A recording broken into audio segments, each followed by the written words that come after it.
All right, guys, on to drill number 2, where we finally begin to rotate. If you're working at the gym, make sure you hung on to your foam padding so that you're still able to protect the knees, because we will be on all fours for this one. If you're working at home, again, couch cushion or a pillow should do nicely to protect the knees. So make sure that the knees are directly under the hips and the hands are directly under the shoulders.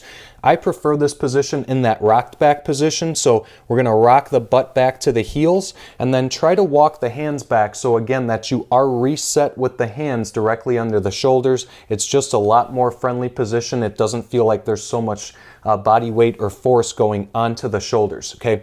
From here, I prefer that the exercise is done with one hand behind the head, but I will show you a modification if this is a difficult position to get into because of tight shoulders. So again, if you can, put the hand right behind the head, let that elbow drip down, and I'm going to keep my right elbow extended the entire time. So I'm going to take a deep breath in as I bring the elbow down towards that wrist joint. So I'm going to breathe in and drop down, and I'm going to breathe out and try to follow my elbow up to the sky. So again, breathe in as the elbow goes down to the wrist, and breathe out as the elbow goes out and away. Okay, what you should notice or even feel is that that rotation is coming from the mid-back or thoracic spine.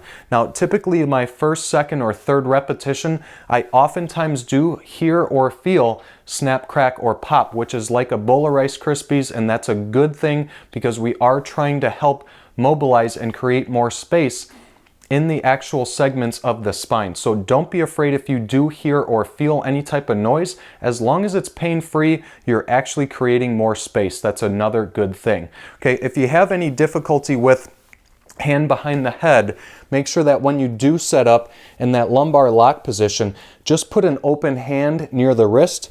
Do a deep inhale before you begin, and you're going to exhale as you bring that thumb out to the sky, and just make sure that your eyes do follow that thumb or the elbow if you're in that bent position there. The only downfall with the open hand and the long arm extended position is that oftentimes what I do feel is that I'm creating more mobility in the shoulder and the pec itself. So again, if you can go with a bent arm, I think you're going to feel a lot more mobility coming from the particular area that we need to work on. So again, pretty much the same type of repetitions here, anywhere between 5 and 15 repetitions. Make sure you do that on the other side as well, and keep on getting better.